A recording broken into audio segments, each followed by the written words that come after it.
রেমাল তাণ্ডবে রাজ্যের বিভিন্ন এলাকা ক্ষতিগ্রস্ত।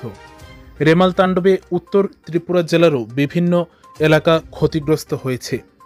বাগবাসা বিধানসভা কেন্দ্রের অন্তর্গত কামেশ্বর ও টঙ্গিবাড়ি গ্রাম পঞ্চায়েত এলাকার বেশ কয়েকটি বাড়ি বন্যার প্রভাবে ক্ষতিগ্রস্ত হয়েছে।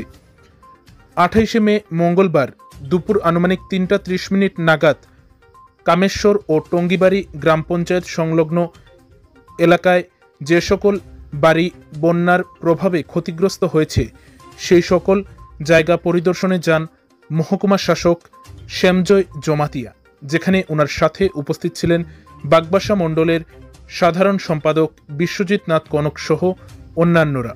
এছাড়াও সেখানে উপস্থিত ছিলেন দমকল বিভাগের কর্মীরা।